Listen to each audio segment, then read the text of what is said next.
కానీ అమ్మాయిలు కూడా అంత ప్రేమగానూ ఉంటారు. ఎంత తేడా చూపించినా కూడా ఆడపిల్లల తల్లిదండ్రుల పట్ల చాలా ప్రేమగా ఉంటారు. ఇది కరెక్ట్. నేను అది ఐ ఫుల్లీ అగ్రీ. ఎవరైనా పెద్దవాళ్ళు అంటారు అంటే ఆడపిల్లల్ని అలా చూడొద్దరా లక్ష్మీదేవి ఇంటికి అని చెప్పని, అది కరెక్ట్. ఆడపిల్లల్ని బాగా చూస్తే ఆ ఇంట్లో తప్పకుండా లక్ష్మీదేవి ఉంటుంది. కానీ మీ ఫ్యామిలీలో ఒక గొప్ప వ్యవస్థను నేను చూస్తున్నానండి. మీరు చెప్పిన దాన్ని బట్టి మీ వీడియోలు నేను ఫాలో అవుతున్నాను కాబట్టి. బట్ ఇప్పుడు చూస్తే వైఫ్ అండ్ హస్బెండ్, పిల్లలు, అంత చిన్న ఫ్యామిలీ అయిపోయింది, న్యూక్లియర్ ఫ్యామిలీ అయిపోయింది. వెనకాతలు చూడడానికి పేరెంట్స్, అత్తమామలు, అమ్మమ్మలు వీళ్ళు ఎవరూ ఉండట్లేదు. ఎందుకంటే వాళ్ళు ఎక్కడో ఉంటున్నారు, వీళ్ళు ఎక్కడో ఉంటున్నారు. ఒకళ్ళు ఊళ్ళోనే ఉన్న వాళ్ళకి వెళ్ళి పరపచ్చాలు కుదరట్లేదు. పిల్లల్ని చూసుకునే వాళ్ళు ఎవరూ ఉండట్లేదు.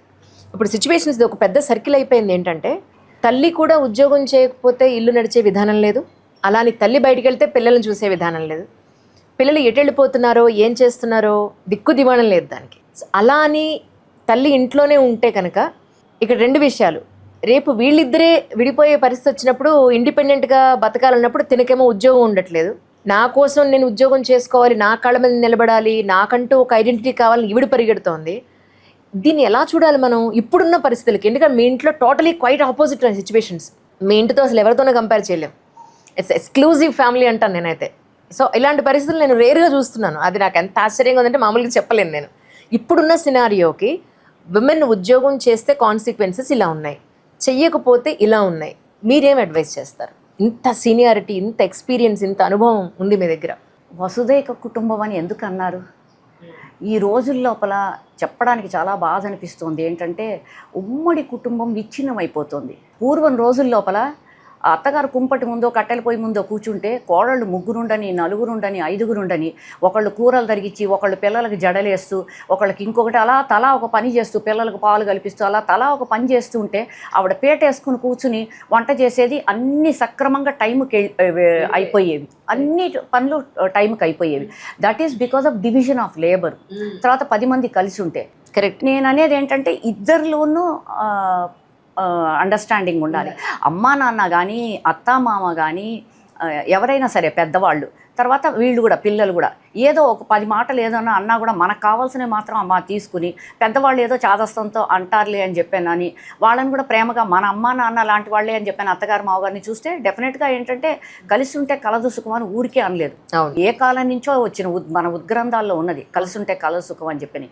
ఉమ్మడి కుటుంబం వల్ల చాలా చాలా చాలా లాభాలు ఉన్నాయి. అప్పుడు మీకు ఇప్పుడు ఉమ్మడి కుటుంబంలో ఉంటే ఏంటి, అత్తగారి ఇంటి లోపల ఉందంటే హ్యాపీగా వచ్చి పిల్లల్ని చూస్తుంది కాబట్టి వెళ్ళిపోవచ్చు. తర్వాత వాళ్ళకి ఒళ్ళు బాగలేదంటే చూస్తుంది. ఓ డాక్టర్ దగ్గరికి తీసుకెళ్లాలంటే మీరు ఆఫీస్ నుంచి వచ్చాకన్నా, లేకపోతే వీళ్ళు మీరు ఏదైనా బండి అరేంజ్ చేస్తే తీసుకెళ్ళి చూపిస్తుంది. మందులు టైంకి వేస్తుంది. బయట వాళ్ళకి మీరు 30,000 నెలకిచ్చినా కూడా ఏ కేర్ టేకరు చెయ్యరు. అవును. నాయనమ్మకి తాతకి, అమ్మమ్మకి తాతకి ఉన్నటువంటి కన్సర్న్ బయట వాళ్ళకి ఎందుకు ఉంటుంది? బయట వాళ్ళకి ఎందుకు ఉంటుంది? ఇంటి వాళ్ళకి నా కొడుకు బిడ్డ, నా కూతురు బిడ్డ అని చెప్పని చాలా కన్సర్న్గా చూస్తారు. నేను ఇవాళ ఇంకొక మాట కూడా చెప్పాలా. నా 3 పిల్లలకి నేను ఏ రోజు కూడా ఏంటంటే ఏ వ్యాక్సినేషన్ ఏ టైంకి వేయించాలన్నది నాకు ఇప్పుడు 72 ఏళ్ళు వచ్చి నాకు తెలియదు. మా నాన్నగారు డాక్టరు, మా అన్న డాక్టర్ కాబట్టి మా నాన్నగారు బీరువాలోంచి డబ్బులు తీసి మా అన్నకి ఇచ్చి, ఇవాళ నారాయణ నువ్వు పలానా బిడ్డకి రేవతి పిల్లల లోపల 1, 2, 3 పలానా బిడ్డకి పలానా వ్యాక్సినేషన్ డ్యూ అని చెప్తే మా అన్నయ్య అది తీసుకొచ్చి సాయంత్రం నాకు భయం, ఓ ఇంజక్షన్ ఇచ్చిన యాజ్ ఏ మదర్ ఏ అమ్మకైనా లే పెద్ద నేనే గ్రేట్ అని చెప్పను. నేను నా పిల్లలు చాలా గ్రేటు, చాలా ప్రెషస్ అనుకుంటా. మిగతా వాళ్ళ సంగతి నాకు అలా ప్రతి అమ్మ అనుకుంటుంది, ఈ భూమి మీద ఉన్న ప్రతి అమ్మ అనుకుంటుంది. నేను కాదని అనట్లేదు. అప్పుడు మా నాన్నగారు అనేవాళ్ళు, నువ్వు ఉండద్దమ్మా, నువ్వు ఉంటే నువ్వు అరుస్తావు, నువ్వు కేకలు పెడతావు కాబట్టి మీ అమ్మ ఒళ్ళో కూర్చోబెట్టినండి. మా అమ్మనే నా 3 బిడ్డలకి ఏ రోజు నేను ఒక్క క్లినిక్కి తీసుకెళ్ళలేదు, ఒక్క వ్యాక్సినేషన్ డ్యూ ఆ టైం టేబుల్ ఏ రోజు నా దగ్గర లేదు. దట్ ఈస్ బికాస్ మా మామగారు చెప్తున్నానా, మా రిలయన్స్లో పనిచేసిన 5వ మరిది మా మామగారు ఉద్యోగం. సో మా అత్తగారిని నేను ఎలా రమ్మంటాను? అక్కడ వాళ్ళ పరిస్థితి ఏంటి? వాళ్ళు ఉద్యోగానికి వెళ్ళేవాళ్ళు. వాళ్ళ సపోర్ట్ వాళ్ళకి కావాలి. సో ఇక్కడ అందుకని ఏంటి, మా అమ్మ నాన్నగారు they stretch their hands. No worry, నీకు అంత ఇంట్రెస్ట్ ఉంది, నువ్వు ఏదో అచీవ్ చేయాలంటావు కదా, నేను చూస్తాను నీ పిల్లల్ని అని చెప్పని. నేను అండం ఏంటంటే అమ్మా నాన్ననే కాదు, అత్తగారు మాగారు, పోనీ లేకపోతే అమ్మమ్మ ఊళ్ళో ఉందనుకో, ప్రేమగా పిలిచి హాయిగా పెట్టేసుకోండి. ప్రేమగా తెచ్చి పెట్టుకుంటే మీ అమ్మమ్మ she may not be educated. మా అమ్మమ్మ దూర్జెట్ వారి ఆడబొడుచు మా అమ్మమ్మ. నెల్లూరు దగ్గర గూడూరు అని ఉంది, అబ్రకం మైన్స్ గనులు, అబ్రకం మైకా మైన్స్ ఉండే ఊరు మా అమ్మమ్మది. పునుగుంటపాళెం అని ఒక చిన్న ఊరు. ఆయన సర్ ఆర్థర్ కాటన్ దగ్గర పనిచేశారు. ఆ రోజుల్లోనే ఆయనకి సర్టిఫికేట్ ఇచ్చారు బ్రిడ్జి కన్స్ట్రక్షన్ అప్పుడు. దూర్జట్ నారాయణరావు గారు మా అమ్మమ్మ తండ్రి అంత బాగా చేశాడని చెప్పని ఆవిడ పాటలు పాడేది. వాళ్ళకి ఏం చదువు ఉందని ఆవిడ చక్కగా వచ్చి పిట్ట కథలు చెప్పేది మాకు. మా నాన్నగారు లండన్ వెళ్తే మేము మా అమ్మమ్మ గారి ఇంట్లో ఉంటే ఇవన్నీ ఎలా జరిగాయి అంటే పెద్దవాళ్ళు ఉండబట్టి. ఒక్కోసారి కోపం వస్తే తిట్టేది, మా అమ్మన్న తిట్టేది, అత్తగారు పాప ఎప్పుడు అనలేదు. మా అమ్మ తిట్టేది, what you are doing is not correct అని చెప్పని. మా అమ్మ అనేటప్పటికీ అన్నామని చెప్పని మనం కరెక్టే అనుకొని ఆలోచించుకొని I should correct my self అని చెప్పి అనుకుంటాం. పెద్దవాళ్ళు ఉంటే ఏదో ఒకటి చెప్తారు, నువ్వు వెళ్ళేదో అక్కడ వెళ్ళొద్దు ముళ్ళు ఉన్నాయి అని చెప్పని. లేదు మేము తోపులు మేము వెళ్తాము అని చెప్పంటే we'll have hardship. Why should be correct? వాళ్ళు అంతంతమంది పిల్లల్ని వాళ్ళు చేసిన వాళ్ళు మనం ఏ పాటి? ఓ 3 పిల్లలకి చేయడం లేదు. మా మామగారు ముందు మేమే పాటి. మా అమ్మ వాళ్ళ బ్రదర్స్ 7 పిల్లలు, అందరూ డాక్టర్లు. మా మేనమామలు ఫస్ట్ 2 డాక్టర్లు సెటిల్డ్ ఇన్ యూఎస్. మా పిన్ని లీడింగ్ గైనకాలజిస్ట్, దాని మొగుడు మా బాబాయ్ గారు పీడియాట్రిషియన్, తన గైనకాలజిస్ట్, కొడుకు పీడియాట్రిషియన్, కూతురు Thanjavur medical college gold medallist మా పిన్ని కూతురు. మా ఇంకో పిన్ని Madras medical college first batch BLSc ఆ రోజుల లోపల. లైబ్రరీ సైన్స్ చేసి రిటైర్ అయింది మెడ్రాస్ మెడికల్ కాలేజ్ లోపల.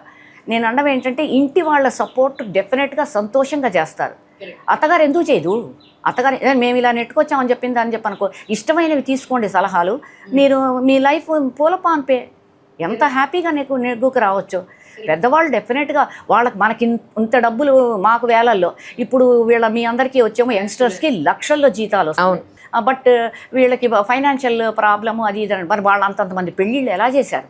నగలు పెట్టి చీర సారే అన్నీ ఇచ్చి మర్యాదలు చేసి ఎంతంత బాగా ప్రతి సంవత్సరం అన్నీ వచ్చే ఏడాది పండగలకి పిలిచి బట్టలు పెట్టి అన్నీ ఇంతే. అంతే. మా తాతగారు ఒక గోల్డ్ కాయన అల్లుడికి కూతురికి ఇచ్చేవాళ్ళు. అన్న పోతే అన్నకు 6 ఆడపిల్లలు, ఇద్దరికే పెళ్లి చేశారు. మిగిలిన 4 మా తాతగారు పెళ్లి చేశారు. ఆయన లీడింగ్ వకీల్ ఆ రోజుల లోపల. ప్రతి అన్న అల్లుడికి కూతురికి గోల్డ్ కాయను పట్టుబట్టలు పెట్టారు మా తాతగారు. మరి వాళ్ళందరూ ఇలా వాళ్ళకి జనం సెల్ఫిష్గా ఉండాలా, నేను విడిగా ఉంటాను, నాకు చాలా హ్యాపీ, నా చిన్ని పొట్టకు శ్రీరామరక్ష అంటే ఉండొచ్చు, ఉండలేదు. మరి అలాంటి వాళ్ళ సుగుణాలు 10లో మనం కనీసం 2 అడాప్ట్ చేసుకుంటే డెఫినెట్గా వసుదైక కుటుంబం, జాయింట్ ఫ్యామిలీ ఎప్పటికైనా కూడా is a plus point in our society. నిజం. నేను అనుకునేది ఏంటంటే శ్రమదానం లాగా ఆలోచన దానం. నేను నా అన్ని ఎపిసోడ్స్లో నేను ఇచ్చేది ఏంటంటే నేను ఇవ్వగలిగేది ఆలోచన దానం. మీకు నచ్చింది మీరు తీసుకోండి. నేను ఇది అడాప్ట్ చేయండి అనే కమాండ్ చేయటం కానీ, నేనేదో ఆర్డర్ పాస్ చేయటం కానీ చేయట్లేదు. నేను కొంచెం గట్టిగా మాట్లాడతాను అంటే నేను లెక్చరర్గా కూడా కొంతకాలం పనిచేశాను. నా పిహెచ్డీ అవ్వగానే నాకు ఉస్మానియా యూనివర్సిటీ విమెన్స్ కాలేజ్లో యాడాక్ అపాయింట్మెంట్ వచ్చింది. I taught physiology for BSc final year student. మరి 60 మంది స్టూడెంట్స్కి వినపడాలి కదా నా గొంతు. అంతేగా. నేను గట్టిగా మాట్లాడతాను అంటే నేనేదో కమాండింగ్ కానీ స్ట్రాంగ్ ఉమెన్ అండి, నాకు ఆ విషయం బాగా అర్థమైంది. నేను గట్టిగా మాట్లాడతానంటే మాట్లాడడానికి కారణం మరి నా స్టూడెంట్స్ అందరికీ ఆ చివరి బెంచ్ వాళ్ళ వరకు టీచర్ మేడం ఏం చెప్తుందో వినపడాలి కదా. అవును. సో అందుకని నేను అలా మాట్లాడతాను. సరే, అసలు నాకు ఒకటి ఆశ్చర్యం అనిపిస్తుంది ఏంటంటే, అప్పుడు మీ పేరెంట్స్, సార్ వాళ్ళ పేరెంట్స్, మా అబ్బాయికి ఈ అమ్మాయే కరెక్ట్ లేదా మా అమ్మాయికి ఈ అబ్బాయే కరెక్ట్ అని ఎలా డిసైడ్ చేశారు? మీరు లవ్ మ్యారేజ్ అయితే కాదనుకుంటున్నాను. కాదు కదా? అదే కదా.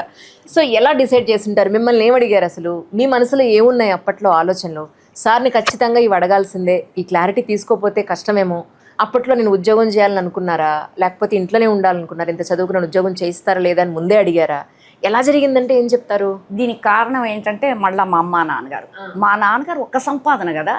మా నాన్నగారు ఎంత గోల్డ్ మెడలిస్ట్ అవ్వచ్చు, గవర్నమెంట్ సర్వీస్లో ఉండొచ్చు, డైరెక్టర్గా రిటైర్ అయ్యొచ్చు, పొజిషన్సే అవి. కానీ శాలరీస్ ఐటీ వాళ్ళలాగా లక్షల లోపల కాదు కదా జీతాలు. మా నాన్న ఏం చేయలేదు అప్పుడే మా నాన్నగారి. మరి మా అమ్మ మెడ్రాస్ నుంచి పుట్టింటి నుంచి మా నాన్నగారి first posting was in Vizag, Kakinada medical college, Rangaraya medical, Warangal medical college first vice principal. తర్వాత లండన్ వెళ్ళారు. తర్వాత వచ్చారు ఉస్మానియా మెడికల్ కాలేజ్లో professor, assistant director, additional director, director అయ్యారు. ఎంత గుర్తుందో చూడండి ఎప్పటికీ. అమ్మకి మెడ్రాస్ నుంచి ఇక్కడికి వచ్చేస్తే వాళ్ళందరూ మా పిన్నిలు మేనమామలు అందరూ మెడ్రాసే. మరి మా అమ్మకి ఇక్కడ ఎవరు చూస్తారు? మా 4 మమ్మల్ని పిల్లల్ని. Even though she is educated. మరి 1940s స్టెల్లా మేరీ కాలేజీ లోపల మెడ్రాస్ లోపల ఇంటర్మీడియట్ చదివింది అంటే మా అమ్మ, నేను చెప్తాను, మంచి ఇంగ్లీష్ మాట్లాడేది మా అమ్మ. మరి అలాంటిది మా పిల్లల్ని మమ్మల్ని చూసేవాళ్ళు ఎవరు లేరు కాబట్టి she was a house. But మా నాన్నగారికి వేడి నీళ్ళకి చన్నీళ్ళని చేదోడు అన్నిట్లోనూ ఉండింది. నేను మా నాన్నగారు ఒక్క సంపాదన చూసిన తర్వాత నేను మీకు ఇంతకుముందు ఒక ఎపిసోడ్లో కూడా చెప్పాను నేను. మా నాన్నగారు ఏంటంటే మెడ్రాస్ మెడికల్ కాలేజ్కి వెళ్తే ఎక్స్టర్నల్ ఎగ్జామినర్గా డబ్బులు వస్తే ఆ కవర్లో పెట్టి దేవుడు అల్మార్ లోపల పెట్టి మా అమ్మకి చెప్పేవాళ్ళు, అది మా అన్నయ్య ఫీజుకి అని. తంజావూరు మెడికల్ కాలేజీకి వెళ్తే రేవతి ఫీజుకి అని, తిరుపతి మెడికల్ కాలేజ్కి వెళ్తే మా చెల్లెలు పద్మ ఫీజుకి అని. అలాగా వేరే త్రివేంద్రం వెళ్ళారు మా నాన్నగారు. త్రివేంద్రం వెళ్తే మా తమ్ముడి ఫీజుకి అని దేవుడు అల్మార్లో పెడితే మా అమ్మ ఆ 4 కవర్లు ఏది ముట్టుకునేది కాదు. ఇందులోంచి ఓ తీద్దాంలే, ఓ 10 రూపాయలు జీతం వచ్చిన తర్వాత అందులో పెడదాంలే అని చెప్పని ఎప్పుడూ చేసేది కాదు. మా అమ్మ ఆ డబ్బులు మా నాన్నగారు పలానా దానికి అసైన్ చేసి, అప్పుడు నేను అనుకునేదాన్ని, నాన్నగారు ఒక్కళ్ళు ఇంత కష్టపడుతున్నారు కాబట్టి నా మొగుడు కష్టపడకూడదు, నేను చదువుకుంటా, నా మొగుడికి ఇంకొక ఎక్స్ట్రా సంపాదన ఉంటే మేము ఇంకా హ్యాపీగా ఉండొచ్చు. మేము వీఆర్ వెరీ హ్యాపీ మా పుట్టింటి లోపల, అందులో అసలు డౌటే లేదు. రైట్. చాలా బాగా పెంచారు. లోటు అనేది మాకు లేదు, అసలు ఎప్పుడూ లేదు. ఫైనాన్షియల్ క్రైసిస్ అనేది మాకు తెలియదు. కారులో వెళ్ళేవాళ్ళం. 3వ క్లాస్ నుంచి నాకు తెలిసి నేను కారులోనే వెళ్ళాను. 3వ క్లాస్ నుంచి మా నాన్నగారు చెప్పా కదా, 40 చొక్కాలు వేసుకొని 4 చొక్కాలే నా పిల్లలు సేఫ్. ఆ రోజులు ఇంత ట్రాన్స్పోర్ట్ లేవు, వ్యాన్లు స్కూల్ దీనికి అని. మా నాన్నగారు ఏంటంటే పిల్లలు కారులో వెళ్తే దే ఆర్ సేఫ్, పిల్లలు మన కారులో వెళ్తే అని చెప్పని ముందు ఒక సెకండ్ హ్యాండ్ కారు కొన్నారు. So we use to go in that car to school. 3rd స్టాండర్డ్ని నాకు గుర్తు, 1-2 క్లాసులు నాకు గుర్తులేదు. అవేదో అయితే ఇంటికి దగ్గర స్కూళ్ళు మా నాన్నగారు దింపేవాళ్ళు. రైట్. సో నేనేంటంటే చెప్పేది, మా అమ్మ ఉద్యోగం చెయ్యలేదు అంటే she came with my father and అప్పటికే నేను మా అన్నయ్య ఉన్నాం. మరి ఇక్కడ మా అమ్మ ఉద్యోగం చేద్దామని ఎడ్యుకేషనల్ క్వాలిఫికేషన్స్ ఉన్నా కూడా పిల్లల్ని మమ్మల్ని నలుగురిని చూసేవాళ్ళు ఎవరూ లేరు. సో ఇంట్లో అది చూసిన తర్వాత నేను అనుకున్నా, నాన్నగారు ఇంత 4 పిల్లల్ని మేనేజ్ చేయాలంటే అంత క్రమశిక్షణతో ఈ డబ్బు ఈ దీనికి అనుకుంటున్నారు. నా మొగుడు కష్టపడకూడదు, మా నాన్నగారి కంటే నా మొగుడు చాలా హ్యాపీగా ఉండాలి, నేను చదువుకోవాలి, నేను ఇంకో ఉద్యోగం చేస్తే 2 జీతాలు కాబట్టి మా హస్బెండ్ మేము రాజ్యాలు వెళ్ళొచ్చు అన్నది నా మైండ్లో మా హస్బెండే.